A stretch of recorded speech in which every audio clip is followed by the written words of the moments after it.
Hello dear students, welcome on vision nursing classes. आज का हमारा जो टॉपिक रहेगा methods and tools of data collection पे बात करेंगे अपन। पिछले सेशन में हमने सैंपल एंड सैम्पलिंग टेक्निक देखा था। सैंपल एंड सैम्पलिंग जो हमारी डिसाइड होगी कौन से सैंपल्स हैं। अब उस सैंपल से अगला जो काम रहेगा हमारा रहेगा उनसे डेटा कलेक्शन करना। ठीक है, तो डेटा क्या होता है, डेटा कहाँ से प्राप्त होगा, आपको किस टाइप का डेटा है, देन उनके कौन से मेथड्स हैं डेटा कलेक्शन के, और उसके कौन कौन से टूल्स हैं, और उस टूल्स के क्या कैरेक्टरिस्टिक्स होंगे, ये इस सेशन के साथ अपन पढ़ेंगे। ठीक है, चलो स्टार्ट करते हैं। पहला है आपका data. What do you mean by data? Data से आप क्या समझते हैं? Datas are the piece of informations. सूचनाओं के जो छोटे छोटे समूह टुकड़े जो हमें मिलते हैं, पीसेज जो मिलते हैं, सूचनाएं जो हमें मिलती है, वो जो इंफॉर्मेशंस है वही हमारे क्या कहलाते हैं, डेटा कहलाते हैं। ठीक है, तो डेटाज क्या होते हैं एक्चुअली में? Datas are the piece of informations. ये होते क्या एक्चुअली में? ये हमारे पीस ऑफ इंफॉर्मेशंस होते हैं, पीस ऑफ इंफॉर्मेशंस होते हैं डेटा। ठीक है, डेटा की डेफिनेशन देखिए आप क्या है। Data are observable. डेटा कैसे हैं? Data are observable and measurable. कैसे हैं? ऑब्जर्वेबल एंड मेजरेबल फैक्ट होते हैं। ऐसी चीज जिसको ऑब्जर्व किया जा सकता है, जिसको मेजर किया जा सकता है, उसको अपन क्या बोलते हैं? वो चीज, वो पीस ऑफ इंफॉर्मेशन जो सूचनाएं मिलेगी ना, उसको आप क्या कर सकते हो? ऑब्जर्व कर सकते हो या मेजर कर सकते हो। जैसे कि वजन है, वेट है ना, तो वेट को आप मेजर कर सकते हो। नॉलेज है, उसको आप मेजर कर सकते हो। एटीट्यूड है, उसको आप मेजर भी कर सकते हो। पर्सनालिटी है, उसको आप ऑब्जर्व कर सकते हो। तो ऐसे वेरिएबल्स, ऐसे फैक्ट जिनको आप ऑब्जर्व कर सकते हो, जिनको आप मेजर कर सकते हो, वो चीजें क्या होती है, वो उसको अपन जब मेजर करते हैं तो वो that fact that provide information about the phenomena. और वो जो फैक्ट है जो क्या देता है आपको? इंफॉर्मेशन देता है किसके बारे में? उस फिनोमेना के बारे में, है ना। Information about the phenomena under study. जो आपकी स्टडी में इंफॉर्मेशन में जो आपने शामिल किया था उसके बारे में आपको सूचनाएं देता है। Informations about phenomena under study. जो आपने फिनोमेना लिया है स्टडी में, उस फिनोमेना के बारे में आपको क्या देता है? ये इंफॉर्मेशन देता है। ठीक है, जैसे कि आप किसी की किन्हीं बच्चों पर आप कोई स्टडी करने जा रहे थे, उन बच्चों का आपको वेट मेजरमेंट करना था। ठीक है, तो आपको उस स्टडी के अंदर वेट, है ना, उसका हाइट और वेट का कोई रेशियो देखना था, है ना, मेजरमेंट करना था, माल न्यूट्रिशन असेसमेंट करना था। ठीक है, जब माल न्यूट्रिशन आप असेस कर रहे थे तो आपको माल न्यूट्रिशन मीन्स आपके अंडर स्टडी क्या था? माल न्यूट्रिशन टॉपिक था। उस माल न्यूट्रिशन की इंफॉर्मेशन लेने के लिए आपको क्या करना है? किसी फैक्ट को आपको मेजर करना है, और वो फैक्ट क्या होंगे? उसके साथ वेट होगा और उसका हाइट होगा। तो वेट और हाइट दोनों क्या है? मेजरेबल है। ठीक है, ऐसी चीजें जो मेजरेबल है, ऑब्जर्वेबल है, और जिसको आप क्या कर सकते हैं? फैक्ट इंफॉर्मेशन जिससे आपको मिल सकती है किसके बारे में? जो आप स्टडी करने जा रहे हैं उसके बारे में।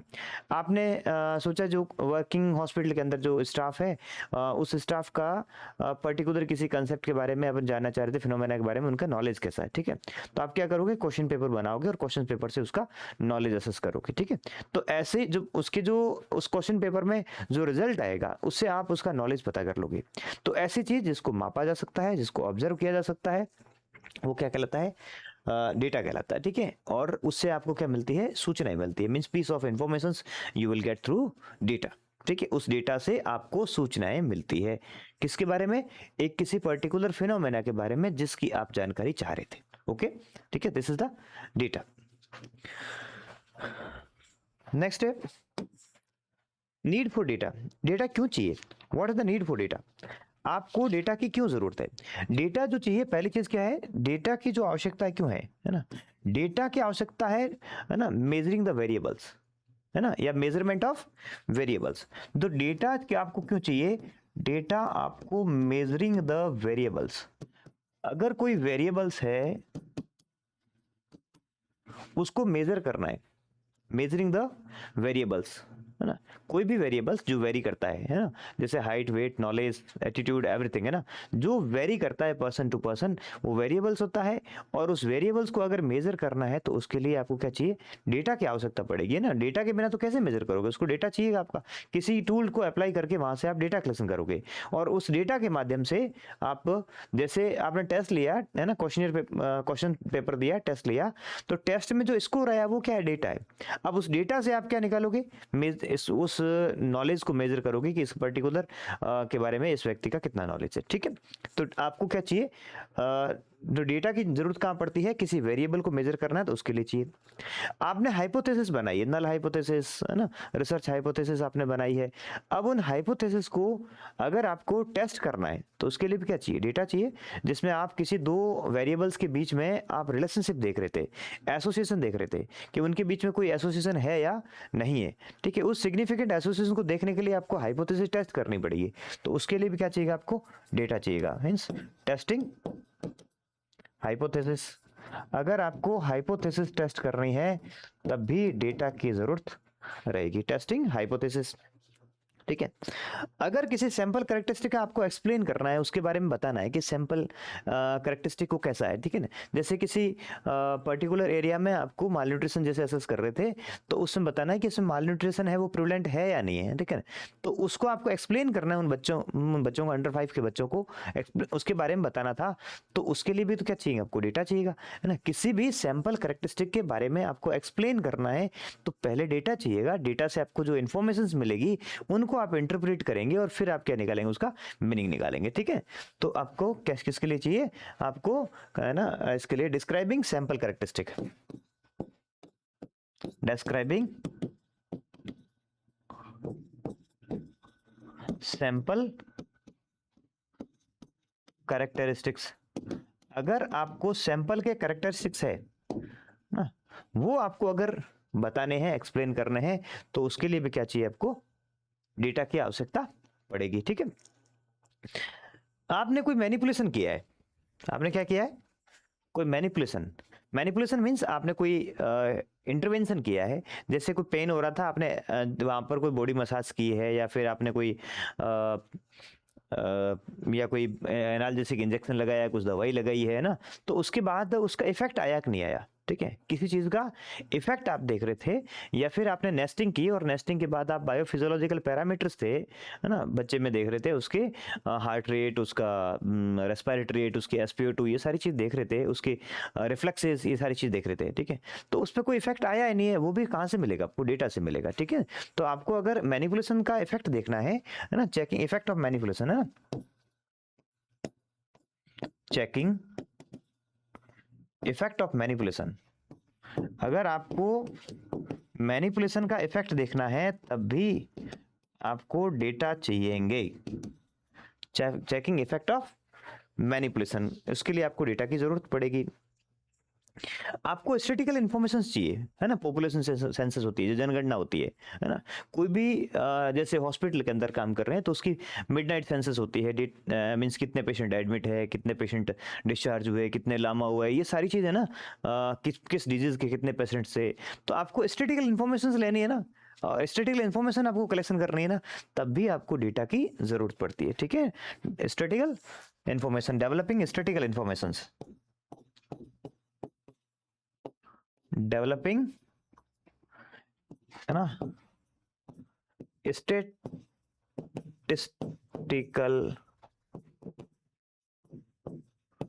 इंफॉर्मेशंस।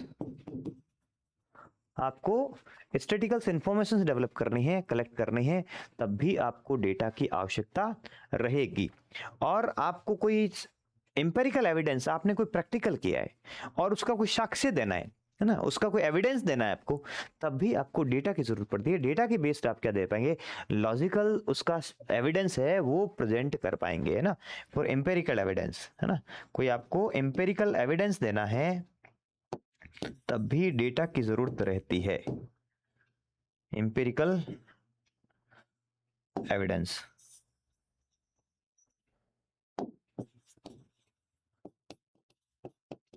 एम्पेरिकल एविडेंस, ठीक है। इन सब के लिए हमें डेटा की आवश्यकता रहती है। Is it clear? डेटा होता क्या है? The data are the piece of information, means observable या मेजरेबल ऐसे फैक्ट होते हैं जो किसी वेरिएबल के बारे में आपको इन्फॉर्मेशन देते हैं, वो डेटा होते हैं, है ना। और डेटा की इसलिए हमें जरूरत पड़ती है, ये वो एरियाज हैं जहाँ डेटा की आपको जरूरत रहेगी, ठीक है। Next, data sources. डेटा आपको कहाँ से मिलते हैं?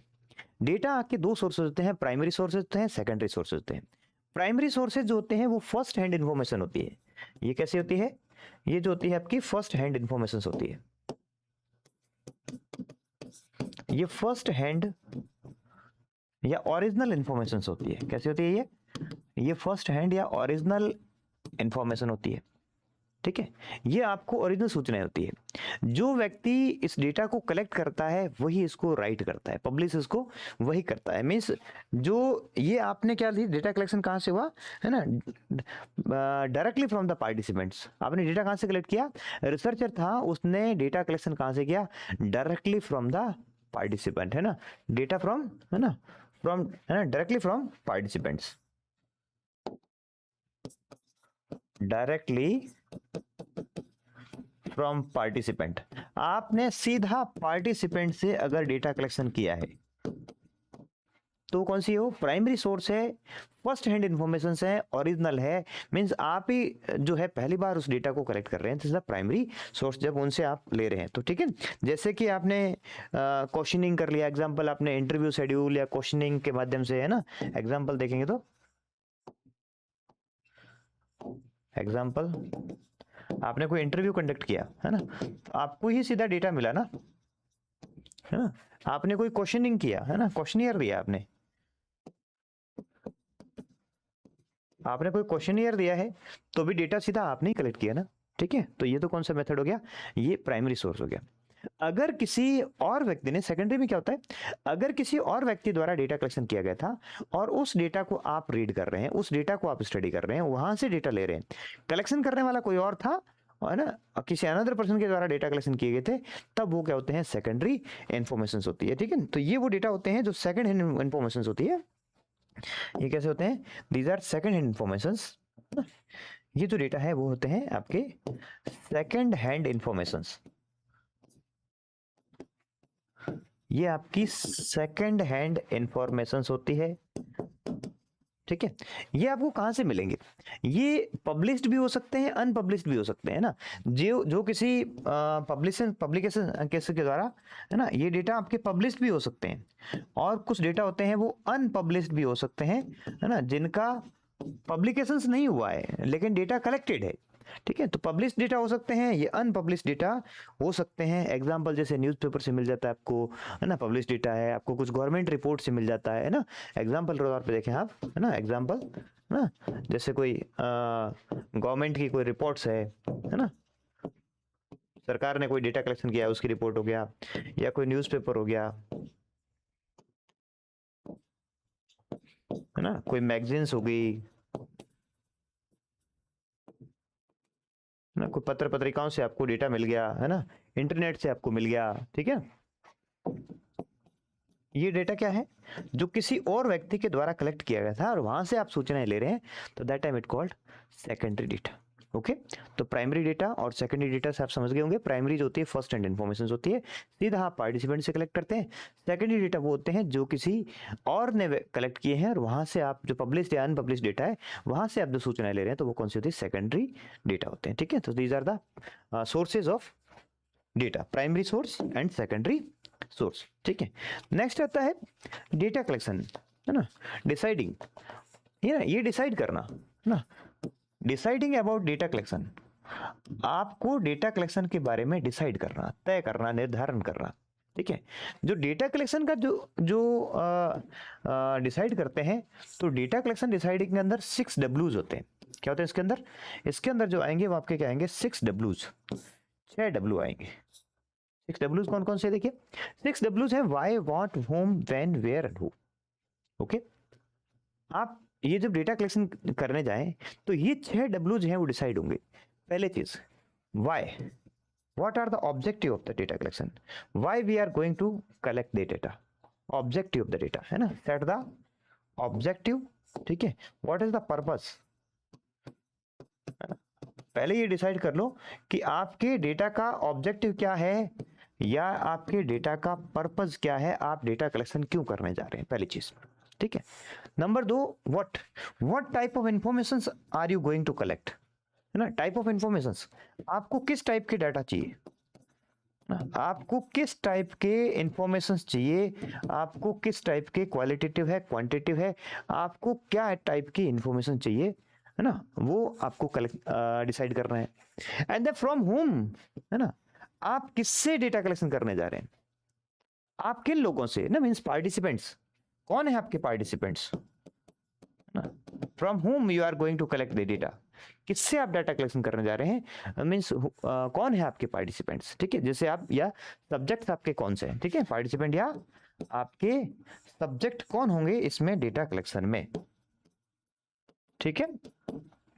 Then when you are going to collect data, ठीक है, ड्यूरेशन, ठीक है, आपको डिसाइड करनी है when and how much duration you will take to collect the data, है ना, टाइमिंग, है ना, एंड ड्यूरेशन। ठीक है, आप इसको कब कलेक्ट करेंगे और इसका कितना सम पीरियड ड्यूरेशन इसमें लगेगा डेटा कलेक्शन का।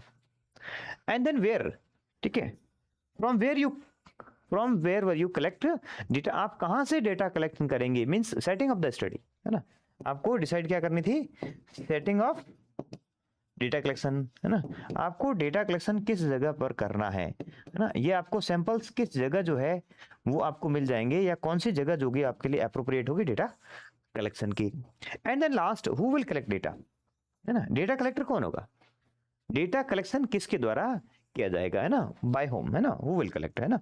ठीक है, डेटा कलेक्टर, डेटा कलेक्शन कौन करेगा, है ना, डेटा कलेक्टर को भी डिसाइड करना है कि इस व्यक्ति के द्वारा डेटा कलेक्शन किया जाएगा। ओके, तो ये 6 W's हैं, जब आप डेटा कलेक्शन करें तो उससे पहले डिसाइड होने चाहिए। ठीक है, तो 6 W's फॉर डेटा कलेक्शन हो गया। ओके, नेक्स्ट है टाइप ऑफ डेटा। डेटा किस टाइप के होते हैं, डेटा के टाइप देखें तो डेटा मेनली जो होते हैं 2 प्रकार के होते हैं। नंबर 1 होते हैं आपके क्वालिटेटिव डेटा और नंबर 2 होते हैं quantitative data. Is it clear. पहली जो क्वालिटेटिव डेटा होते हैं वो डेटा कैसे होते हैं, the data are in narrative form, है ना, जो किसमें होते हैं, वर्ड्स में या सेंटेंस में होते हैं। ठीक है, तो पहले जो डेटा होंगे वो कैसे हैं, डेटा आपके डेटा ये आपके कैसे होंगे, क्वालिटेटिव जो डेटा है आपके नरेटिव डेटा होंगे। कैसे होंगे, ये आपके नरेटिव फॉर्म में होंगे। नरेटिव फॉर्म का मतलब क्या होंगे, ये वर्ड्स या सेंटेंस में होंगे, मींस आपके कैसे होंगे, आपके वर्ड्स में या फिर वर्ड्स में मिलेंगे या फिर आपके सेंटेंसेस में मिलेंगे आपको डेटा ये। ठीक है,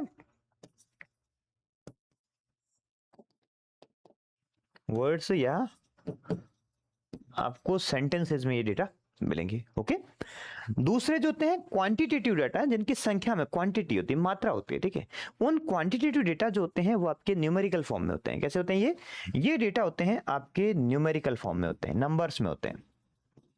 ठीक है, न्यूमेरिकल फॉर्म में होते हैं डेटा। ठीक है, और जो ये न्यूमेरिकल फॉर्म के डेटा होते हैं ये भी 2 टाइप के होते हैं, इनको भी, है ना, इसको कई बार ये जब ग्रुप में होते हैं, है ना, एक साथ होते हैं तो उनको जो होते हैं ग्रुप डेटा कहते हैं, और विदाउट ग्रुप होते हैं तो उसको क्या बोलते हैं, अनग्रुप डेटा कहते हैं। ठीक है, तो इसमें क्या होते हैं, अनग्रुप्ड हो सकते हैं, है ना, अनग्रुप डेटा हो सकते हैं,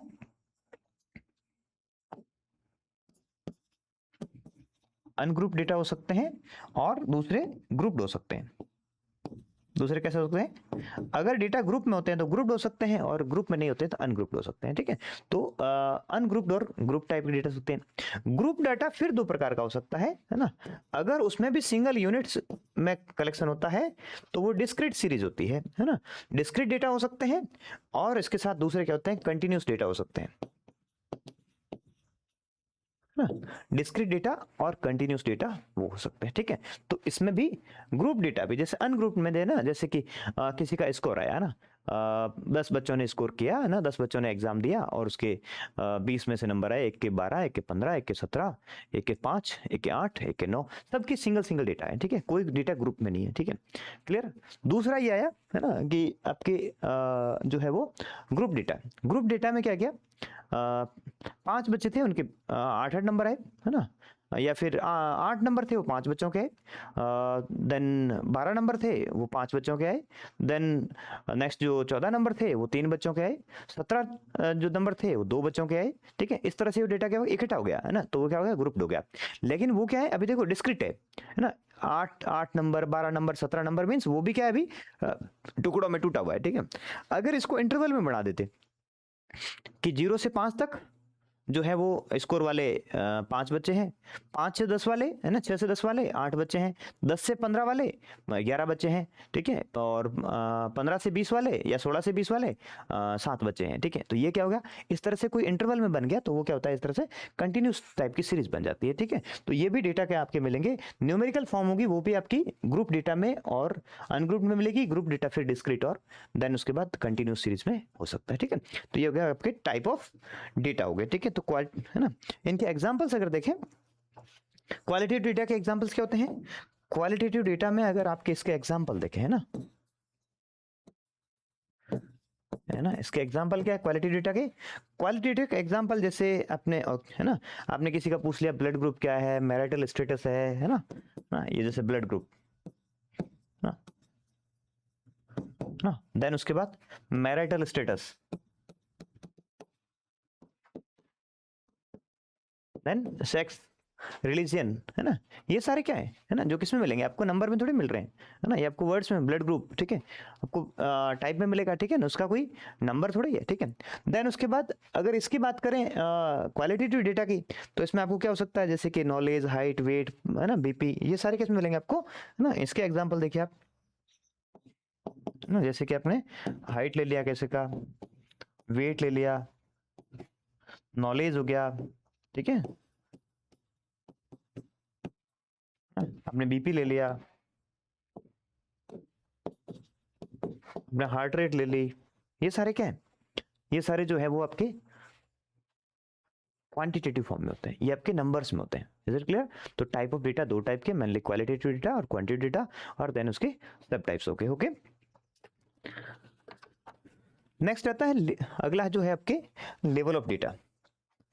लेवल ऑफ डेटा और मेजरमेंट ऑफ डेटा आपका बड़ा इंपॉर्टेंट क्वेश्चन है, ठीक है, ध्यान रखना। लेवल ऑफ डेटा और मेजरमेंट ऑफ डेटा बहुत इंपॉर्टेंट क्वेश्चन है, ठीक है। इसको अपन चलो यहाँ से देखते हैं ना। लेवल ऑफ डेटा, डेटा होता है वो 4 प्रकार का होता है ना। लेवल ऑफ डेटा के आधार पर बात करें तो डेटा 4 प्रकार का, nominal data, ordinal data, interval data और रेशियो लेवल डेटा, ठीक है, 4 टाइप के होते हैं। ये रेशियो लेवल डेटा होता है, ये हाईएस्ट फॉर्म ऑफ डेटा होता है ना। क्या होता है, ये हाईएस्ट लेवल ऑफ डेटा होता है, ये डेटा का उच्चतम लेवल है, हाईएस्ट लेवल होता है। और ये जो होता है नॉमिनल डेटा होता है, ये लोवेस्ट लेवल ऑफ डेटा होता है। ये जो डेटा का लेवल है क्या है, ये सबसे लोवेस्ट लेवल होता है। इज इट क्लियर, दोनों क्वेश्चन क्लियर जाना चाहिए। हाईएस्ट लेवल की फॉर्म होती है वो किसके साथ होती है, वो जो होती है रेशियो लेवल में होती है, और लोवेस्ट लेवल होता है वो नॉमिनल लेवल के डेटा के साथ होता है। क्लियर, ठीक है। अब इनको वन बाय वन अपन देखते हैं, ठीक है। हाईएस्ट लेवल और लोवेस्ट लेवल के दो डेटा हो गए, ठीक है। तो पहला डेटा कौन सा था, nominal level data. Nominal level data क्या होता है, नॉमिनल लेवल डेटा की पहली चीज हमने देख ली, लोवेस्ट लेवल डेटा होता है ना। क्या होता है ये लोवेस्ट लेवल ऑफ डेटा होता है ना, लोवेस्ट लेवल ऑफ डेटा है ना, लोवेस्ट लेवल ऑफ डेटा या मेजरमेंट का सबसे कमजोर लेवल होता है। लोवेस्ट लेवल के डेटा पहले एक एग्जांपल देख लें, जैसे नॉमिनल डेटा है ना, किसी को नाम देना है ना, ये जो डेटा होते हैं किसी को नाम दिया जाता है, जैसे कि जेंडर, मेल फीमेल, ठीक है। देन उसके बाद ब्लड ग्रुप है ना, A B C, A B O है ना, इस टाइप से आपने नाम दे दिया, पॉजिटिव नेगेटिव जो भी था, ठीक है। और marital status, married, unmarried, divorced, है ना। तो ये क्या बन गई, जिसमें डेटा की कैटेगरीज बनती है। डेटा क्या होता है, जिसमें क्या होता है, डेटा का सिंपल नॉमिनल सिस्टम होता है, ये एक सिंपल नॉमिनल सिस्टम होता है ना, सिंपल कैटेगरी होती है या सिंपल नॉमिनल सिस्टम होता है। इसमें क्या होता है, सिंपल नॉमिनल सिस्टम या कैटेगरी ऑफ डेटा होती है। क्या होती है, कैटेगरी ऑफ डेटा होती है। और ये जो डेटा है ना, ये कैटेगरी जो है, ये आपकी डिस्क्रीट फॉर्म में होती है, डिस्क्रीट सीरीज टाइप होती है ना। जैसे कि मेल 5 है, फीमेल 8 है ना, इस टाइप डेटा हो गया ना। तो ये जो डेटा हमेशा क्या रहता है, ये डिस्क्रीट टाइप ऑफ डेटा होता है। कैसा होता है ये जो डेटा है, ये आपका होता है डिस्क्रीट टाइप ऑफ डेटा, है ना, डिस्क्रीट, ये याद रखना, ये जो डेटा है ये आपका होता है डिस्क्रीट टाइप ऑफ डेटा। हमेशा जो कैटेगरीज में बटा हुआ रहेगा, ग्रुप में हो सकता है, लेकिन ये कैसा रहेगा, डिस्क्रीट टाइप ऑफ डेटा है वो आपका रहेगा। इस डेटा में कोई ऑर्डर नहीं है कि किसको पहले रखना किसको बाद में रखना, ऐसा नहीं होता, ठीक है। इस डेटा में नो ऑर्डर, है ना, ना ही तो कोई इसमें ऑर्डर होता है, ठीक है, ना ही इसमें कोई मैग्नीट्यूड होता है ना, नो मैग्नीट्यूड। इस डेटा में ना ही तो कोई ऑर्डर होता है, ना ही कोई मैग्नीट्यूड होता है। ऑर्डर का मतलब उसकी सीक्वेंस की बात होती है, ठीक है, और मैग्नीट्यूड का मतलब होता है कि उसमें किसकी वैल्यू ज्यादा है, किसका जो है कौन किससे डबल है, या फिर इसकी किसकी स्ट्रेंथ है वो ज्यादा है, ठीक है। तो जैसे कि हमने कैटेगरी बना ली है ना मैरिटल स्टेटस की, कि मैरिड है, अनमैरिड है, डिवोर्सडी है, ठीक है। तो डिवोर्स्ड है या मैरिड है या अनमैरिड है, अब किसका मैग्नीट्यूड ज्यादा है ना, तो आप उसको कैसे बताओगे इसकी वैल्यू ज्यादा है। जैसे कि कोई दो नंबर है ना, एक के जैसे 5 नंबर आए और एक के 10 नंबर आए, तो आप बता सकते हो ना कि 10 वाले की वैल्यू ज्यादा है, 10 वाला की नॉलेज ज्यादा है, आप ये कह सकते हो। लेकिन आप मेल और फीमेल में से आप कैसे कहोगे कि किसकी मैग्नीट्यूड ज्यादा है, या फिर आपने ब्लड ग्रुप के आधार पर कैसे कहोगे किसका मैग्नीट्यूड ज्यादा है। तो इसमें होता है उसका जो होता है डेटा का मैग्नीट्यूड आप नहीं बता सकते, और न ही उन डेटा के बीच में कोई इक्वल इंटरवल होता है। अब आप बताइए मेल और फीमेल के बीच में कितना इंटरवल है, नहीं पता ना। आप बता सकते हो कि 5 और 10 के बीच में 5 का इंटरवल है, 10 और 15 के बीच में 5 का इंटरवल है, आप बोल सकते हो। लेकिन आप इस नॉमिनल डेटा में जब दो कैटेगरीज बनी होती है तो उसके साथ आप कभी नहीं कह सकते कि इस डेटा के बीच में कितने इंटरवल है, आप बता नहीं सकते। नो इक्वल इंटरवल, ठीक है, नो इक्वल इंटरवल, इन डेटा के बीच में कोई इक्वल इंटरवल पता नहीं होता, आपको नहीं आइडिया होता कि क्या इंटरवल होता है इसके बीच में, और न ही इनके बीच में कोई ट्रू जीरो होता है। मींस ये डेटा कभी जीरो होता ही नहीं, कैटेगरी या तो होगी, है ना, मींस कोई ना कोई तो कैटेगरी होगी ना। आप ये नहीं कह सकते जैसे कोई व्यक्ति है, मेल होगा, फीमेल होगा, ट्रांसजेंडर होगा, मतलब कुछ तो होगा, ऐसा नहीं कि जीरो है ही नहीं, ऐसा अस्तित्व नहीं हो सकता ना। कि आपने अगर स्टडी की है, किसी से कलेक्शन किया है डेटा, तो वो कोई ना कोई तो चीज होगी वहां पर, ठीक है ना। तो इसमें नो ट्रू जीरो भी नहीं होता इसके अंदर, नो ट्रू जीरो, ठीक है। ये चीजें इसके साथ होती है, और इसका एग्जाम्पल सबसे अच्छा एग्जाम्पल है जेंडर हो गया, ब्लड ग्रुप हो गया, मैरिटल स्टेट हो गया, जो अपन पहले देख चुके थे, ठीक है। अगर फिर भी आप एग्जाम्पल लिखना चाहें तो लिख सकते हैं यहाँ पर इसके examples,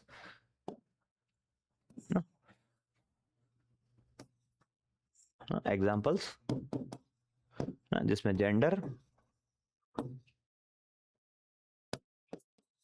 blood group, marital status, ठीक है, ये सारे क्या जाएंगे इसके एग्जाम्पल्स से। क्लियर, ठीक है। नेक्स्ट अगला जो डेटा है वो था ordinal data, ordinal level of data. Ordinal level of data वो होता है जिसमें ऑर्डर होता है डेटा का, जिसमें क्या होता है, जिसमें डेटा एक किसी ऑर्डर में होते हैं, वहां पर किसी सीक्वेंस में होते हैं, ठीक है। इंडिकेट द रैंक और पोजीशन, या क्या इंडिकेट करते हैं, इंडिकेट द रैंक और पोजीशन। ये data indicate rank slash position, ये डेटा कोई रैंक या पोजीशन बताते हैं। पहली चीज, ऑर्डिनल डेटा हमेशा कोई रैंक और पोजीशन बताएगा, ठीक है, पहली चीज क्लियर होनी चाहिए, ठीक है, जिसमें ऑर्डर होता है कोई ना कोई, ठीक है। ये आपके डिस्क्रीट भी हो सकते हैं, कंटिन्यूस सीरीज में भी हो सकते हैं। डेटा कैसे सकते हैं, ये डेटा आपके डिस्क्रीट सीरीज के भी हो सकते हैं ना, डिस्क्रीट भी हो सकते हैं, ये कंटिन्यूस सीरीज के भी डेटा हो सकते हैं, ठीक है। रैंक और ऑर्डर की बात करें तो उस टाइप में दोनों में भी हो सकते हैं। इन डेटा में हमेशा क्या होता है, ये डेटा जो होते हैं जिनको अब मेजरमेंट करेंगे, इनकी परिणाम मात्रा की बात करेंगे मैग्नीट्यूड की, है ना, तो इसमें मैग्नीट्यूड भी होता है, इसमें ऑर्डर होता है। पहली चीज रैंक ऑर्डर हो गया, तो इसमें ऑर्डर पाया जाता है ना, जैसे इसमें ऑर्डर होता है वो प्रेजेंट होता है ना, ऑर्डर क्या होता है इसके अंदर, प्रेजेंट होता है। इसमें मैग्नीट्यूड भी प्रेजेंट होता है, इसमें मैग्नीट्यूड प्रेजेंट होता है ना। मैग्नीट्यूड प्रेजेंट का क्या मीन है, इसमें मैग्नीट्यूड प्रेजेंट का मीन है कि जो रैंक जैसे होते हैं ना, फर्स्ट सेकंड थर्ड फोर्थ, अब आप बता सकते हो ना कि कौन सी रैंक ज्यादा है, फर्स्ट वाले की मैग्नीट्यूड ज्यादा है, ठीक है। या फिर जैसे आपने कोई एटीट्यूड मेजर कर रहे थे जिसमें strongly agree, agree, uncertainty, disagree और स्ट्रांगली डिसएग्री। अब आप बता सकते हो पॉजिटिव सेंटेंस था तो स्ट्रांगली एग्री जो होगा उसके नंबर्स होते हैं, आप दे रखे होते हैं कि उसके 5 नंबर है, ठीक है। तो इसका मतलब उसकी क्या मैग्नीट्यूड ज्यादा है। तब आप किसी का परिमाण जैसे देखते हो, उसकी मात्रात्मक उसको देखते हो तो उसकी मात्रात्मक जो वैल्यू है ना वो वैल्यू ज्यादा हो जाती है मैग्नीट्यूड के अंदर, ठीक है। तो इसमें आप मैग्नीट्यूड है वो देख सकते हो, लेकिन इसके अंदर ना तो कोई इक्वल इंटरवल होता है, ना ही इसके अंदर कोई ट्रू जीरो होता है। No equal interval, no true zero, no equal interval और ना ही इसके अंदर ट्रू जीरो होता है, इसके अंदर नो ट्रू जीरो, ठीक है। इसमें ट्रू जीरो भी नहीं होता है। क्लियर? एग्जाम्पल देखिए इसके, है ना, एग्जाम्पल्स जैसे आपकी क्या हो सकती है, फर्स्ट सेकंड थर्ड रैंक हो सकती है ना, जैसे फर्स्ट सेकंड जैसे थर्ड ये आपकी रैंक होगी, है ना, ऐसा हो सकता है ना। या फिर आपने जो कैटेगरी बांटी थी, है ना, जिसमें स्ट्रांगली एग्री, है ना, स्ट्रांगली एग्री, एग्री, अनसर्टेन, है ना, अनसर्टेनिटी, देन आपके डिसएग्री और स्ट्रांगली डिसएग्री, ठीक है। ये क्या बन गई आपकी, इसको भी न्यूमेरिकल वैल्यू होती है, नंबर देते हैं इसको भी, ठीक है। इसको भी आप नंबर दोगे, न्यूमेरिकल वैल्यू दोगे, तो इस टाइप से कैटेगरी होती है वो बन जाती है। तो इस टाइप से अगर कोई ऑर्डर में चीज बनती है, आपको डेटा मिलते हैं, that time we call them ordinal level of measurement या ordinal level of data. Okay, next जो होता है आपका interval level data. Interval level data होता है जिसमें क्या होता है, स्केल्स होती है। आप कोई स्केल्स यूज करते हो तो उस स्केल्स के बीच में इक्वल लेवल होता है ना। जैसे कोई फ़ारेनहाइट की स्केल की मेजर कर रहे हो, आप टेम्परेचर स्केल्स देख रहे हो, तो है ना, एक फ़ारेनहाइट जो है, एक फ़ारेनहाइट के बीच में, एक फ़ारेनहाइट से दूसरे फ़ारेनहाइट के बीच में बिल्कुल इक्वली मेजरमेंट्स होता है, ठीक है। उसके अंदर जो पॉइंट्स में जो होता है, जैसे आप 98 से 99 के बीच में देख रहे हो तो बिल्कुल इक्वल 10 जो उसके अंदर डिवाइडेशन होते हैं। 99 से 100 के बीच में देखोगे तो 10 डिवाइडेशन होते हैं। तो सब जगह इक्वली इसके अंदर इंटरवल होता है। तो ऐसे डेटा जहां मेजर जिसको करते हैं, इनको एक इक्वी डिस्टेंस स्केल पे मेजर किया जाता है ना, measured on equi distance scale. In data को हमेशा कहां करते हैं, है ना, measured on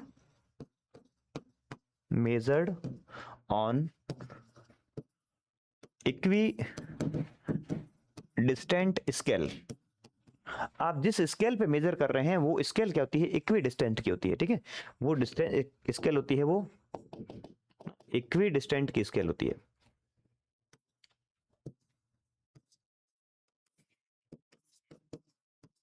equi distant scale, जिस स्केल पे आप मेजर कर रहे हैं वो इक्वी डिस्टेंट स्केल होती है।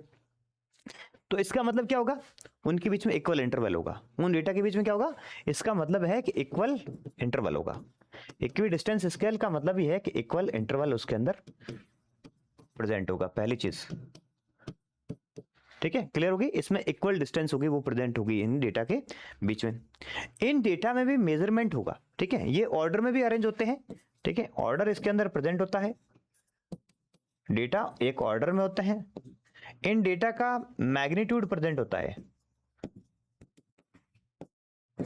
इन डेटा में मैग्नीट्यूड होता है वो प्रेजेंट होता है, लेकिन नो ट्रू जीरो, इनमें ट्रू जीरो नहीं होता है, नो ट्रू जीरो, ठीक है। ओके, विद एग्जांपल अपन इसको डिस्कस करेंगे तब समझ में आएगा, ठीक है। एग्जांपल इसका टेम्परेचर, एग्जांपल इसका टेम्परेचर स्केल आप देखिए। चलो, किसी का टेम्परेचर है वो 30 डिग्री सेंटीग्रेड है, और कोई टेम्परेचर 40 डिग्री सेंटीग्रेड है, और एक टेम्परेचर 50 डिग्री सेंटीग्रेड है, ठीक है। तो 30 और 40 के बीच में भी 10 डिग्री का अंतराल है, और 40 और 50 के बीच में भी 10 डिग्री का अंतराल है, ठीक है।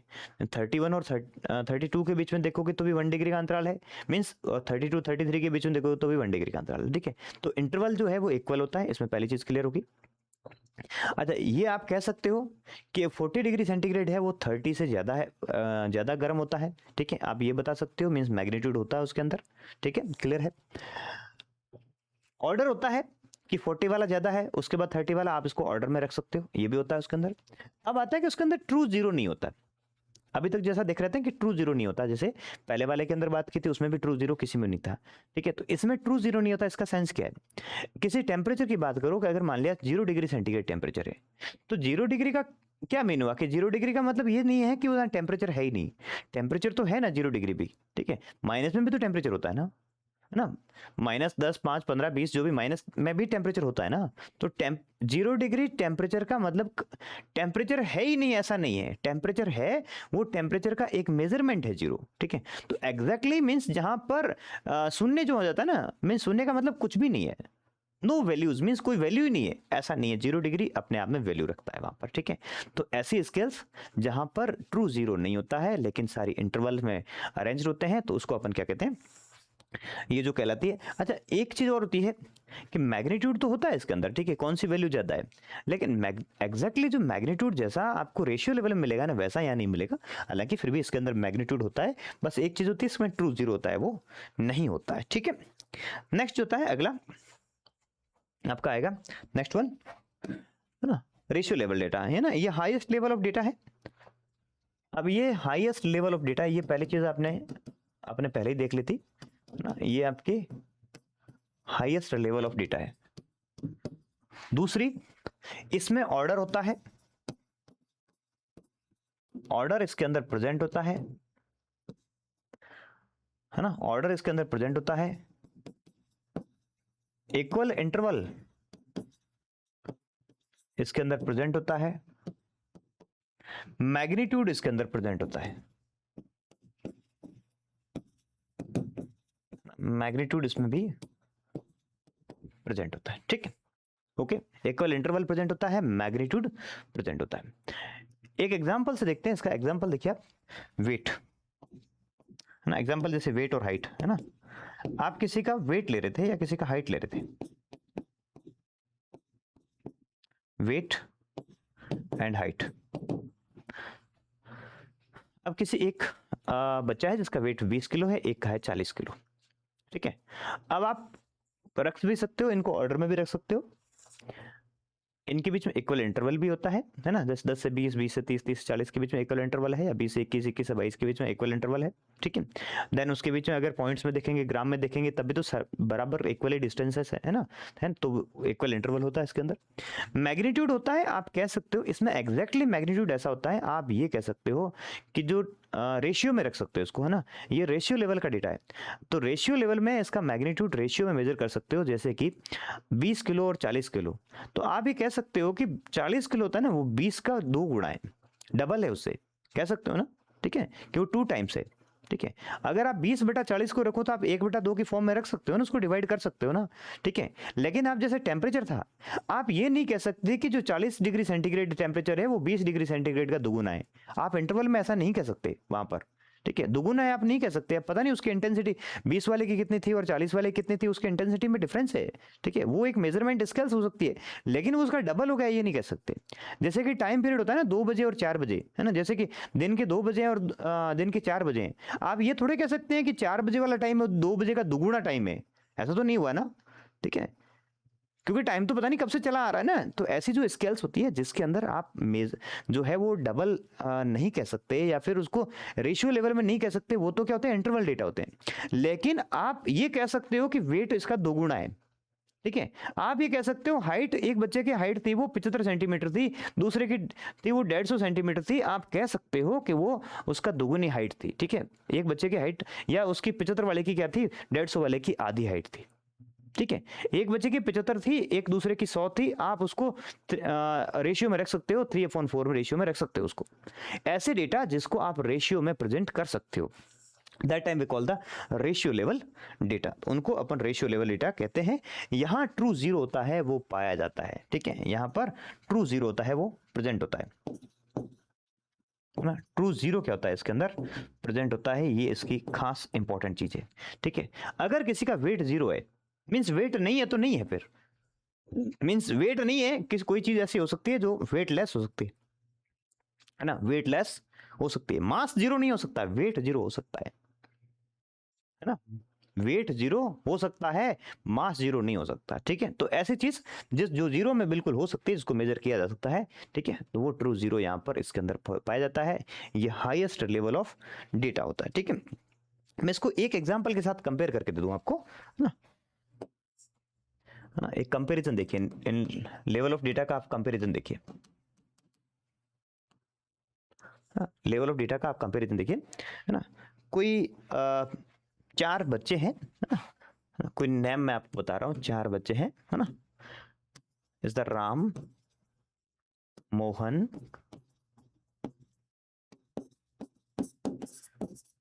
कृष्णा एंड अर्जुन, ठीक है। ये कोई 4 बच्चे, ठीक है, राम, मोहन, कृष्णा एंड अर्जुन, कोई 4 बच्चे, ठीक है। इनका आपने क्या लिया, वेट लिया, ठीक है। इनका कंपैरिजन, है ना, ऑन, है ना, वेट पे आधार पे कंपेयर कर रहे हैं, ठीक है। आप इनका बॉडी वेट ले रहे हैं, ठीक है।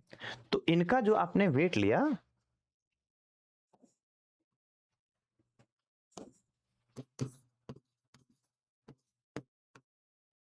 ठीक है, अब इनका आप वेट लीजिए।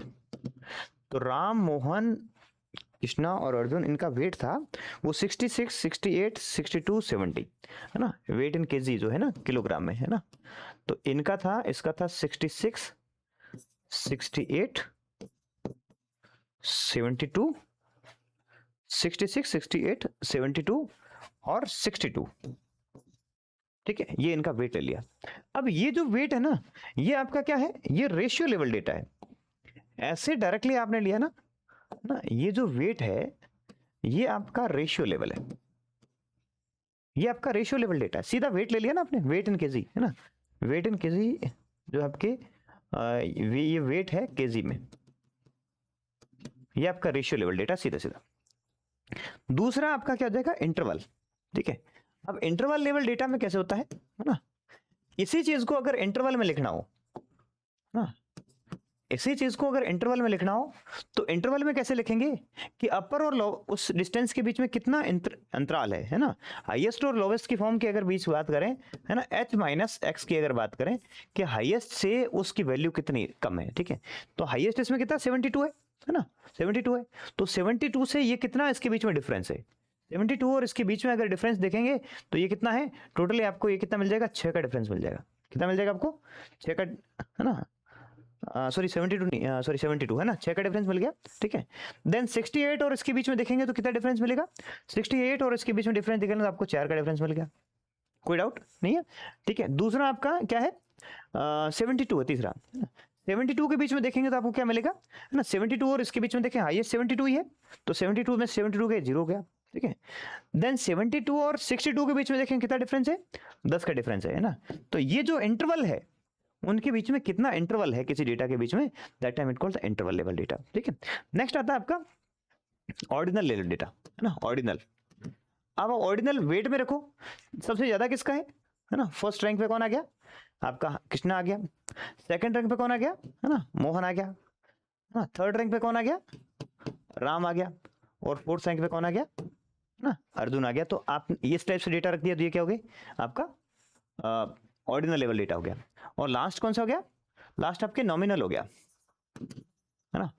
नॉमिनल में क्या करोगे आप, नॉमिनल में आप ये करोगे, आपको पहले डिसाइड करना पड़ेगा नॉमिनल में, ठीक है। आपको नंबर देना है, सपोज दैट आपको कोई नंबर देना है, आपने नंबर दे दिया कि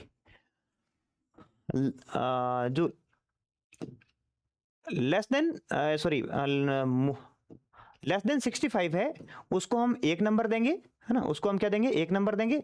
और जो मोर देन 65 है उसको हम 2 नंबर देंगे, क्या देंगे, 65 से ज्यादा जिसका वेट है उसको हम 2 नंबर देंगे, और 65 से कम है उसको 1 नंबर देंगे, ठीक है। तो 65 से कम 66 क्या है, उससे ज्यादा है तो हमने 2 नंबर दे दिया उसको, ठीक है। या 0 और 1 कर सकते हो, ठीक है, या 1 और 2 कर सकते हो। और 68 था, ये भी ज्यादा था, 2 नंबर दे दिया इसको आपने। और कृष्णा 72 आता, ये भी इसको आपने 2 नंबर दे दिया। लेकिन अर्जुन था उसका कम था तो आपने क्या दे दिया उसको, सॉरी 1 नंबर दे दिया आपने, ठीक है, ठीक है। इस तरह से आप कैटेगरी बना के आपने दे दी कि 65 से ऊपर वाले, 65 से कम वाले कौन से बच्चे हैं, ठीक है। तो ऐसे आपने डिसाइड कर लिया, तो वो आपकी कैटेगरीज बन गई, वो आपके नॉमिनल लेवल डेटा हो गया, ठीक है। तो एक ही डेटा को आप इस 4 फॉर्म में बदल सकते हो। Okay, this is the level of data. Next आता है अगला, methods of data collection, methods and tools of data collection. Methods क्या होते हैं? Methods are the various steps of data collection. Method क्या होते हैं? Methods of the data collection are the various steps of data collection, various steps ना। Data collection के जो steps होते हैं वो क्या कहलाते हैं? वो मेथड्स कहलाते हैं, वो जो कि अपन क्या यूज करते हैं, डेटा को गैदर करने के लिए यूज करते हैं, ठीक है। डेटा को गैदर करने और एनालाइज करने के लिए, various step for data gathering and analysing, for data gathering and analysing. Data को गैदर करने के लिए, है ना, एनालाइज करने के लिए अपन जो बहुत सॉरी स्टेप्स जो काम लेते हैं वो क्या होते हैं? एक्चुअली मेथड्स होते हैं। अब मेथड्स मेनली क्या होते हैं? मेथड्स आपके कौन कौन से होते हैं? मेनली जो मेथड्स होते हैं वो 3 मेथड्स होते हैं, है ना। कौन कौन से होते हैं? एक तो होता है आपका क्वेश्चनिंग, आप क्वेश्चनिंग करके डेटा कलेक्शन कर सकते हैं, ना, क्वेश्चनिंग करके। आप ऑब्जर्व करके डेटा कलेक्शन कर सकते हैं, है ना? आप मेजरमेंट करके डेटा कलेक्शन कर सकते हैं। तीसरा कौन सा? आप किसी का मेजरमेंट करके, है ना, जैसे आपने बीपी देख लिया, आपने हाइट देख लिया, वेट देख लिया, मेजरमेंट करके किया, आपने ऑब्जर्व करके कर लिया, या फिर आपने क्वेश्चन पूछ के डेटा कलेक्शन कर किया। यही तो होता है, ऑब्जर्व करना, मेजरमेंट करना और या फिर क्वेश्चनिंग करना, उससे आप डेटा कलेक्शन कर सकते हो। अब इन डेटा कलेक्शन के लिए जो मेथड्स हैं आपके, ये 3 मेथड थे। इन मेथड के भीतर आपको क्या देखना है? आपको टूल्स देखने हैं कि आप जैसे क्वेश्चन पूछना है तो क्वेश्चन के कौन कौन से टूल्स होते हैं। इंटरव्यू शेड्यूल हो सकता है, क्वेश्चनियर हो सकता है, ओपिनियर हो सकता है, ठीक है, तो आप उससे कर सकते हो। ऑब्जर्व करना है, देखना, आप किसी रेटिंग स्केल से देख सकते हो, आप चेकलिस्ट से ऑब्जर्व कर सकते हो, आप विजुअल एनालॉग स्केल से यूज कर सकते हो, ठीक है ना, आप एटीट्यूड स्केल से उससे ऑब्जर्व कर सकते हो। तो ऑब्जर्व करने की बहुत सारी स्किल्स होती है, ठीक है। आप फील्ड नोट है ना, फील्ड लॉग बुक्स हैं, उससे आप जो है ऑब्जर्व कर सकते हो। तो बहुत सारे मेथड, जो हर एक मेथड के अंदर मल्टीपल टूल्स होते हैं डेटा कलेक्शन के। तो ये क्या होते हैं एक्चुअली में? स्पेसिफिक इंस्ट्रूमेंट्स होते हैं, टेक्निक्स ऑफ डेटा कलेक्शन, है ना। टेक्निक्स के अंदर क्या होंगे? टेक्निक्स या टूल्स है एक्चुअली में ये, है ना। तो इसमें क्या होता है? इट कंसिस्ट ऑफ, है ना, मल्टीपल, क्या होता है इसके अंदर? बहुत सारे मल्टीपल या स्पेसिफिक इंस्ट्रूमेंट्स होते हैं। ये क्या होते हैं आपके? स्पेसिफिक इंस्ट्रूमेंट होते हैं। ये स्पेसिफिक इंस्ट्रूमेंट्स होते हैं डेटा कलेक्शन के लिए। एग्जाम्पल जैसे इसमें आपके ना, एग्जाम्पल जिसमें इसमें क्वेश्चनियर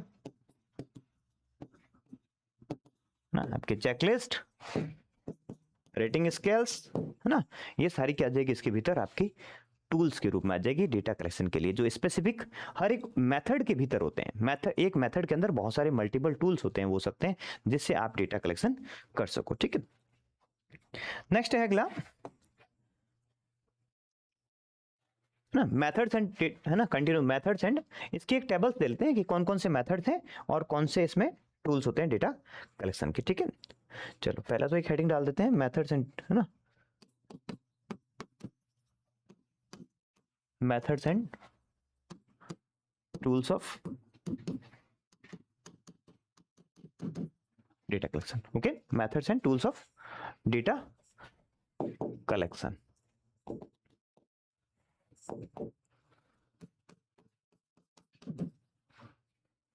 ठीक है, चलो अब इसकी एक लाइनिंग दे देते हैं अपन इसको।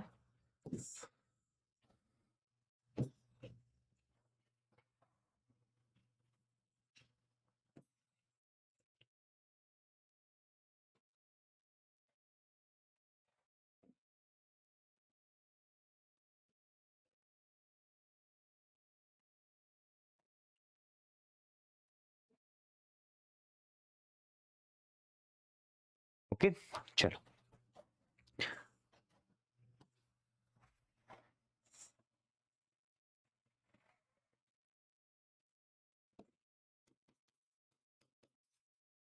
मेथड्स, ठीक है। मेथड जो है वो 3 मेथड होते हैं इसके अंदर। ठीक है, 3 मेथड्स होते हैं।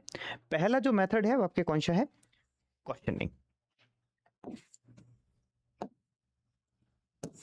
पहला जो मेथड है वो है आपका क्वेश्चनिंग।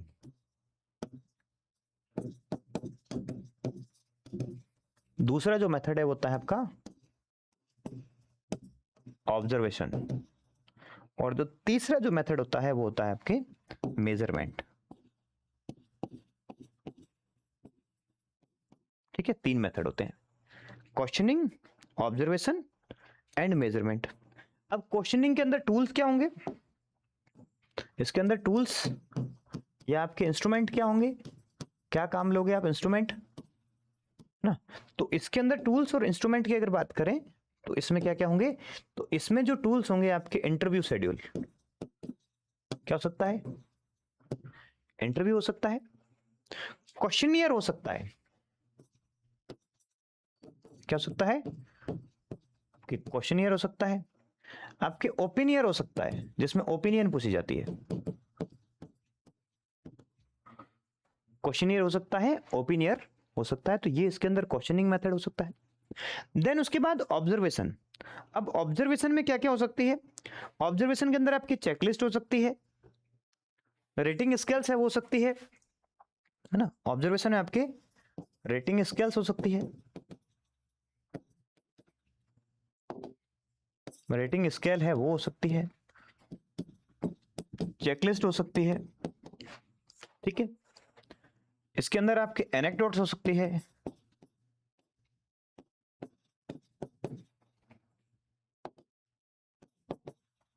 इसके अंदर आपके लॉग्स हो सकती है, फील्ड नोट्स हो सकते हैं, फील्ड नोट्स हो सकते हैं, ये डिटेल्स होती हैं, है ना। एनेक्डोट्स में किसी बिहेवियर, स्पेसिफिक बिहेवियर को ऑब्जर्व किया जाता है। लॉग्स के अंदर क्या होता है? जो नोट्स होते हैं वो लिखे जाते हैं उसके पर्टिकुलर इवेंट्स के बारे में। फील्ड नोट्स होते हैं, इसमें भी स्पेसिफिक नोट्स होते हैं वो लिखे जाते हैं। ठीक है, देन जो मेजरमेंट होता है ना, ये मेजरमेंट भी 2 टाइप का है। ठीक है, मेजरमेंट 2 टाइप का है। एक तो होता है बायोफिजियोलॉजिकल मैटर मेजरमेंट। कौन सा? Biophysiological, biophysiological measurement.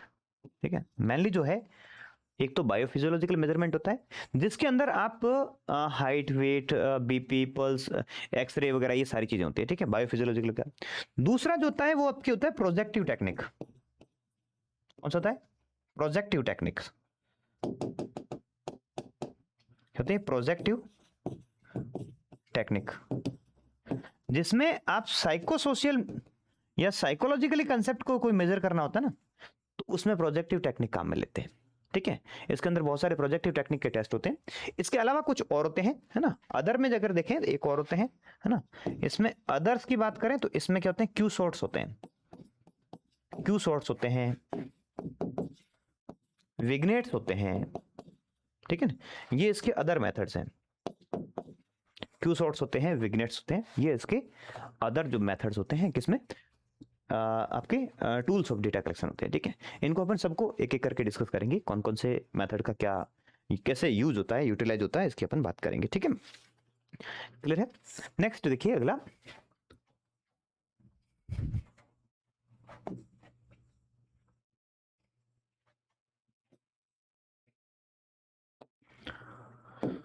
नेक्स्ट आता है selection of methods of data collection.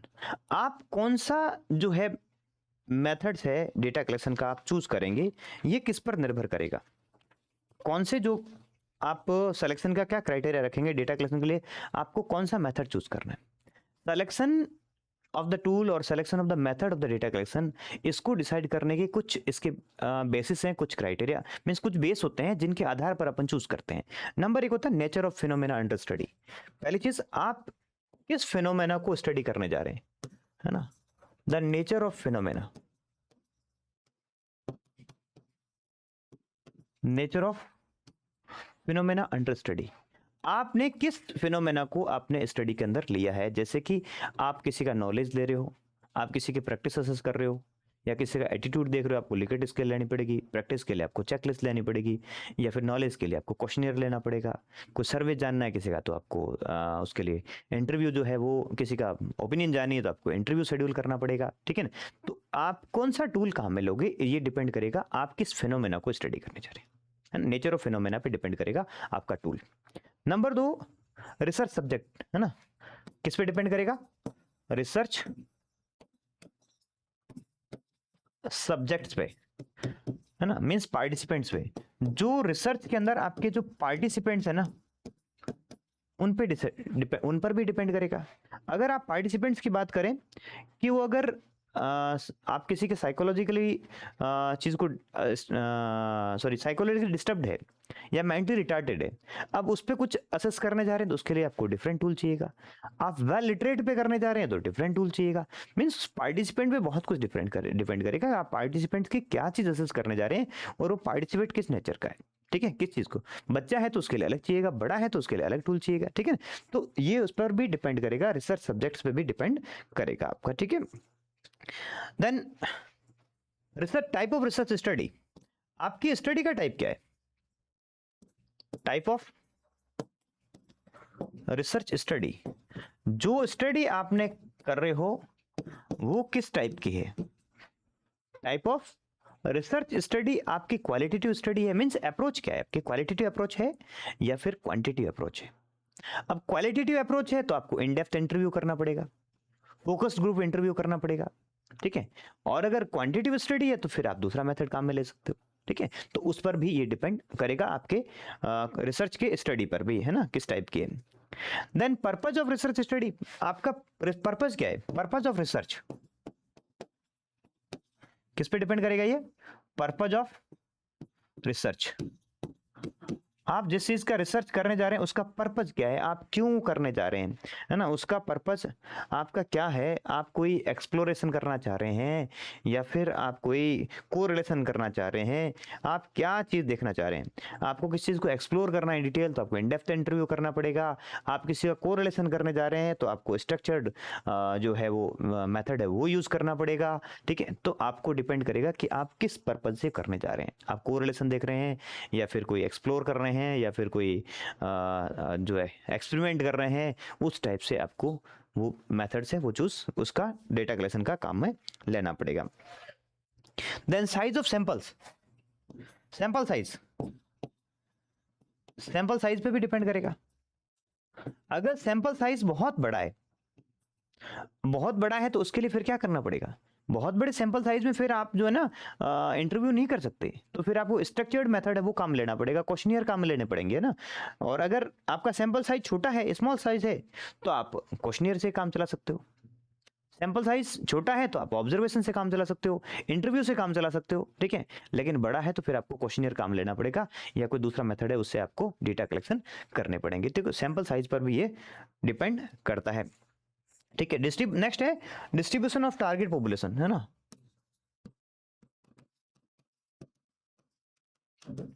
Distribution of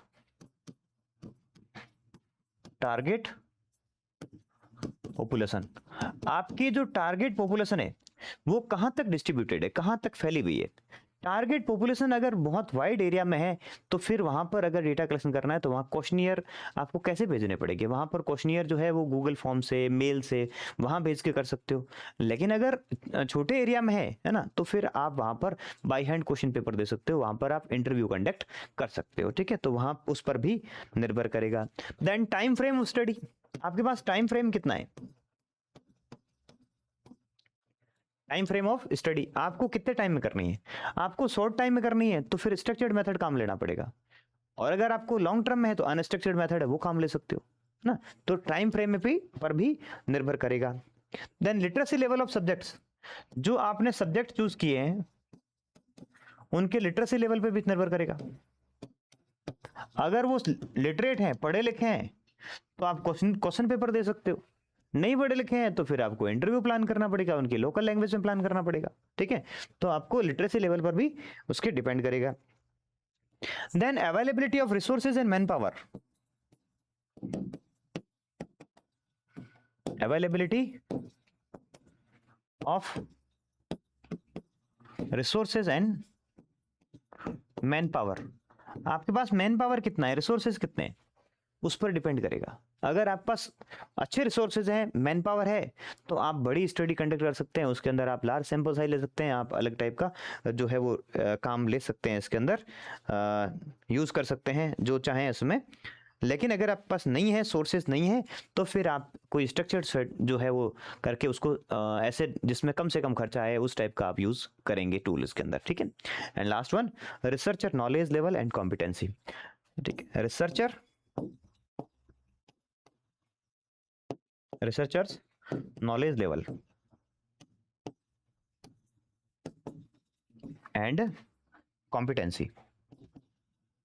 जो रिसर्चर है उसका नॉलेज लेवल, जैसे कि आपको किसी का एटीट्यूड देखना है, अब एटीट्यूड देखना है आपको, लिकर्ट स्केल नहीं बनानी आती, ठीक है, लिकर्ट स्केल नहीं बनानी आती, लिकर्ट स्केल के जो कंस्ट्रक्ट करनी नहीं आती, तो फिर आप उसका एटीट्यूड नहीं देख पाओगे, ठीक है। तो ये भी उस पर डिपेंड करेगा कि आप क्या चीज़ असेस करने वाले हैं, उसका नॉलेज आपको है या नहीं, उस टूल के बारे में आपको जानकारी कितनी है, वो आप उसमें कॉम्पिटेंट है तो आप अच्छे से अच्छा टूल उसमें काम ले सकते हैं, ठीक है। So these are criteria for the selection of, actually में सिलेक्शन ऑफ मेथड जो है इन बेस पे आप करेंगे, इन एन आधार पे आप जो है वो करेंगे, ठीक है। इन एन आधार पे अपन इसको डिसाइड करेंगे कि हमें कौन सा टूल है वो काम में लेना है। नेक्स्ट इसके बाद आता है कैरेक्टरिस्टिक ऑफ डेटा कलेक्शन। एक और आता है next, characteristic of data collection,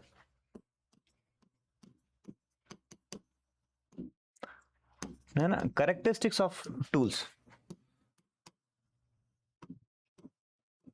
characteristics of tools, या फिर आप ये कह सकते हैं इवैल्यूएशन क्राइटेरिया ऑफ टूल। क्या बोल सकते हैं इसको,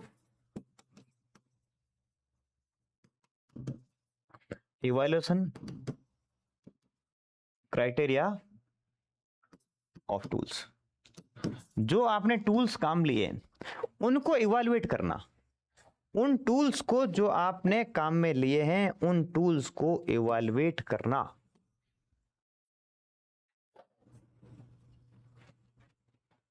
ओके। उस टूल को इवैल्यूएट करना या उस टूल के कैरेक्टरिस्टिक को देखना है, उस टूल कैसा होना चाहिए, ओके। उस टूल के कैरेक्टरिस्टिक में बहुत मैटर करते हैं, टूल किस टाइप का होना चाहिए, ठीक है। टूल की कुछ खास बातें हैं। टूल की नंबर 1 है, टूल में ऑब्जेक्टिविटी होनी चाहिए। टूल में क्या होनी चाहिए, टूल जो है वो ऑब्जेक्टिव होना चाहिए। ऑब्जेक्टिविटी, ऑब्जेक्टिविटी का मीन क्या होता है, ऑब्जेक्टिविटी का मीन होता है रिजल्ट बदल, ऑब्जेक्टिव रिजल्ट रहना चाहिए कि चाहे कोई भी उस टूल को काम में ले, रिजल्ट बदलना नहीं चाहिए, रिजल्ट सेम रहना चाहिए। जैसे कि बीपी इंस्ट्रूमेंट, चाहे मैं मेजर करूं, चाहे आप मेजर करें, चाहे कोई थर्ड पर्सन मेजर करे, अगर एक व्यक्ति का बीपी जो है वो 124/80 है तो 124/80 ही आएगा, चाहे कोई मेजर कर ले, अगर वो टूल ऑब्जेक्टिव है तो, ठीक है। और या फिर जैसे क्वेश्चन पेपर था, आपने क्वेश्चन दिया, उसका आंसर राइट बी है तो बी रहेगा, चाहे को भी चेक करने वाला कोई भी हो, ठीक है। तब उसको कहते हैं ऑब्जेक्टिव, मींस जो है उसमें बायसनेस नहीं आता है ऑब्जेक्टिविटी में, ठीक है। दूसरा होता है सेंसिटिविटी। इसके साथ क्या होती है, इसके साथ इंपॉर्टेंट सेंसिटिविटी। सेंसिटिविटी का मतलब होता है able to detect the changes. अगर किसी ने क्वेश्चन का आंसर गलत दिया तो वो रिजल्ट में आना चाहिए, रिफ्लेक्ट होना चाहिए। अगर कोई टूल है उसमें, अगर जैसे आप वेइंग स्केल्स पे खड़े हैं और आपके हाथ में 5 किलो का वेट, कोई और वेट पकड़ा दिया, अब वो वेट जैसे ही आपने 5 किलो किया, आपने मींस हल्का सा भी 100 ग्राम वेट पकड़ा दिया, तो उस वेट को उस वेट मशीन में रिफ्लेक्ट करता है, तो उसका मतलब सेंसिटिव है वो, ठीक है। मींस उस चीज को जो चेंजेस हुआ है ना उसको डिटेक्ट करने में एबल है, तो वो कैसी होती है, सेंसिटिविटी होती है, ठीक है। तो able to changes the able to detect the changes is called sensitivity. Then tool हमेशा क्या होना चाहिए, एप्रोप्रिएटनेस होनी चाहिए टूल के अंदर। टूल में क्या होनी चाहिए, टूल में साथ में एप्रोप्रिएटनेस होनी चाहिए। एप्रोप्रिएट मींस टूल जो है वो उचित होना चाहिए उस पर्टिकुलर फिनोमेना के लिए। अब नॉलेज है तो उसके लिए क्वेश्चनियर होना चाहिए, इस आपका एटीट्यूड है तो लिकर्ट स्केल होनी चाहिए, उसके अनुसार वो एप्रोप्रिएट होना चाहिए। और टूल के अंदर जितनी चीजें हैं, जितना जो होना चाहिए ना, एक्चुअली में एप्रोप्रिएट इन सेंस की, अगर एक टूल के अंदर एक कोई फिनोमेना था, उसको मेजर कर रहे थे, उस फिनोमेना के सारे कंपोनेंट उसके अंदर आने चाहिए, वो आधा अधूरा नहीं होना चाहिए, वो कंप्लीट टाइप का उचित टूल होना चाहिए, अप्रोप्रिएट होना चाहिए, ठीक है। उसके वेरिएबल को मेजर करने के लिए वो जो है वो अप्रोप्रिएट टूल होना चाहिए, ठीक है। और साथ में क्या होना चाहिए, वो टूल कंप्लीट होना चाहिए, अधूरा टूल नहीं होना चाहिए। टूल कैसा होना चाहिए, कंप्लीट होना चाहिए, टूल अधूरा नहीं होना चाहिए। और टूल प्रैक्टिकेबिलिटी होनी चाहिए। टूल में क्या होनी चाहिए, प्रैक्टिकेबिलिटी। वो टूल प्रैक्टिकली क्या होना चाहिए, उचित होना चाहिए, ठीक है। प्रैक्टिकली मींस आप क्वेश्चन पेपर लेके जा रहे हैं, ठीक है, और क्वेश्चन पेपर जो है वो लेके जा रहे हैं, लेकिन वो पॉपुलेशन कैसी है आपकी, इलिटरेट पॉपुलेशन है, बताओ ना, कैसे, वो इलिटरेट पॉपुलेशन है। अब वो प्रैक्टिकल व्यवहारिक है क्या वहां टूल? टूल जो है वो सैंपल कैरेक्टरिस्टिक के सेंस में प्रैक्टिकली यूज होने वाली होनी चाहिए, एप्लीकेबल होनी चाहिए वहां पर, ठीक है। अगर इलिटरेट पॉपुलेशन है, अब क्वेश्चन पेपर किस काम आएगा? इलिटरेट नहीं, लिटरेट भी है, ठीक है, लेकिन आप क्वेश्चन पेपर इंग्लिश में बना के लिख गए, अब उनको पढ़ना नहीं आता, ठीक है, तो फिर वो किस काम का, ठीक है। तो टूल जो है वो क्या होना चाहिए, हमेशा प्रैक्टिकल होना चाहिए, ठीक है। टूल इंटरेस्टिंग होना चाहिए। टूल कैसा होना चाहिए, टूल जो है वो इंटरेस्ट क्रिएट होना चाहिए टूल के अंदर, मीन्स देखने से अट्रैक्टिव होना चाहिए, और टूल में आपका भी इंटरेस्ट होना चाहिए, और उस जिसको दे रहे हो ना पार्टिसिपेंट, उसको भी है ना वो टूल को यूज करने में अच्छा लगना चाहिए, इंटरेस्टेबल होना चाहिए, ठीक है। देन प्रिसाइज मेजरमेंट होना चाहिए टूल का। कैसा होना चाहिए, प्रिसाइज मेजरमेंट, संक्षिप्त, छोटे से छोटा मेजरमेंट है उसके अंदर होना चाहिए, एक्यूरेट और प्रिसाइज मेजरमेंट उसके साथ में होनी चाहिए। उस टूल की इंपॉर्टेंट चीज है कि वो सूक्ष्म स्तर पर उसको मेजर करे। टूल समझने में एबल होना चाहिए, कॉम्प्रिहेंसिबिलिटी होनी चाहिए। क्या होनी चाहिए इसके अंदर, कॉम्प्रिहेंसिबिलिटी। कॉम्प्रिहेंसिबिलिटी, जो टूल है उसको पार्टिसिपेंट है ना उसको समझ पाए, जो उसके अंदर भीतर आपने लिखा है ना उस टूल को वो समझने में समर्थ होने चाहिए। अगर उसको नहीं समझ पा रहे हैं, आपकी इतनी क्लिष्ट भाषा है उसमें उपयोग किया है, कॉम्प्लेक्स जो सेंटेंसेस हैं, टिपिकल्स वर्ड हैं, तो फिर वो कॉम्प्रिहेंसिबल नहीं है, तो फिर उस चीज का कोई मीनिंग नहीं रहता, ठीक है। टूल की वैलिडिटी होनी चाहिए। टूल में क्या होनी चाहिए, वैलिडिटी। वैलिडिटी का मतलब ये होता है कि वही चीज मेजर करे जिसके लिए आपने इसको बनाया है, ठीक है।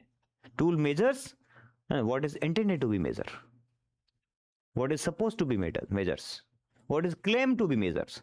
जो आप मेजर करना चाह रहे हैं, सपोज आप वेट मेजर करना चाह रहे हैं तो वेट ही मेजर करे वो, अगर आप हाइट मेजर करना चाह रहे हैं तो वो टूल हाइट ही मेजर करे, तो इसका मतलब वो उसके लिए क्या है, वैलिड है। देन टूल की रिलायबिलिटी होनी चाहिए। क्या होनी चाहिए, टूल की रिलायबिलिटी होनी चाहिए। रिलायबिलिटी का मीन क्या है कि टूल का जो रिजल्ट है उसमें स्टेबिलिटी होनी चाहिए, स्टेबिलिटी और रिप्रोड्यूसिबिलिटी, कि जैसे आपने एक बार टेस्ट लिया, एक बार जो यूज किया तब जो रिजल्ट आया है अगली बार भी वही रिजल्ट आए, रिप्रोड्यूस दोबारा रिजल्ट आए, ठीक है, तब वो क्या कहलाता है, वो रिलायबल कहलाता है, ठीक है। और ऑब्जेक्टिविटी में क्या था, चाहे कोई भी चेक करे, हमारा आंसर जो होगा वो वही का वही रहेगा, उसमें बदलेगा नहीं, ठीक है, तो वो होता है ऑब्जेक्टिविटी। लेकिन वो टूल सेम रिजल्ट प्रोड्यूस करे वापस, that time it called the reliability, consistency result की, रिप्रोड्यूसिबिलिटी रिजल्ट की, ठीक है। तो ये कैरेक्टरिस्टिक होने चाहिए किसी भी टूल के, और इन्हीं क्राइटेरिया के अगेंस्ट जो होता है मैच करके देखा जाता है कि क्या वो टूल हमारा सही है। टूल जो है वो अगर इन क्राइटेरिया के अगेंस्ट मैच करके देखते हैं वो सही है, तो फिर टूल को हम डेटा कलेक्शन के लिए यूज में करते हैं। स्पेशली आप जो डेटा की उसकी टूल की वैलिडिटी और रिलायबिलिटी होती है वो कंफर्म करने के बाद ही अगर वो टूल वैलिड है, अगर टूल वो रिलायबल है, तभी उस टूल को अपन यूज करते हैं, ठीक है। से सारी चीजें भी देखी जाती है जब टूल का वैलिडिटी और रिलायबिलिटी जब हम चेक करते हैं, तो उस वैलिडिटी के साथ ये सारी चीजें वैलिड देखी जाती है कि ऑब्जेक्टिव हैक नहीं है, वो सेंसिटिव हैक नहीं है, वो एप्रोप्रिएट हैक नहीं है, कंप्लीट प्रैक्टिकली यूज, इंटरेस्ट वाला, प्रिसाइज मेजरमेंट, कॉम्प्रिहेंसिबिलिटी, ये सारी चीजें हम वैलिडिटी के साथ देख लेते हैं कि वैलिड है या नहीं टूल, ठीक है। उसकी कंटेंट वैलिडिटी, फेस वैलिडिटी जब देखते हैं तो उसके साथ ना क्राइटेरियन वैलिडिटी के साथ वो चेक कर लेते हैं, ठीक है। लास्ट में हम उसकी रिलायबिलिटी चेक करते हैं, ठीक है। तो ये वैलिडिटी और रिलायबिलिटी दो आपके अलग से टॉपिक हैं, उसको अपन डिस्कस करेंगे। इंपॉर्टेंट क्वेश्चन भी बनते हैं वैलिडिटी और रिलायबिलिटी के एग्जाम के पॉइंट ऑफ व्यू से, ठीक है। तो इनमें से बहुत सारे आपके मल्टीपल चॉइस के क्वेश्चंस, दूसरे क्वेश्चंस, सारी चीजें आपके इसके भीतर से बन सकती है। तो अपन ने क्या क्या डिस्कस कर लिया, एक बार जस्ट क्विक रिव्यू देख लेते हैं अपन, है ना। डेटा कलेक्शन का टूल्स और मेथड्स की बात थी, डेटा क्या होते हैं, डेटा की नीड क्या है, डेटा के sources primary secondary, data collection का 6 Ws, type of data qualitative और क्वांटिटेटिव, और क्वांटिटेटिव के फिर टाइप, ठीक है। एंड द नॉमिनल डेटा, जिसके अंदर आपके क्या था, NOIR, नॉयर, ठीक है, क्या था इसके अंदर, है ना। इसमें ये आपके क्या था, NOIR, नॉमिनल, ऑर्डिनल, इंटरवल और रेशियो लेवल का नॉयर मेजरमेंट था ना कम, ठीक है। देन उसके बाद आपके नॉयर हो गया, देन नॉमिनल किस टाइप का था, ordinal, interval, then ratio level, then इसका कंपैरिजन था आपको अच्छे से समझने के लिए, देन मेथड्स एंड टूल, है ना। देन उसके बाद method of and tools of data collection, and last one that selection के मेथड्स किन किन बेस पे हैं, बेसिस ऑफ सिलेक्शन जो है इसके बेस क्या रहेंगे, एंड देन उसके बाद कैरेक्टरिस्टिक और the evaluation criteria of data collection. Good, I think you understand well. Thank you very much.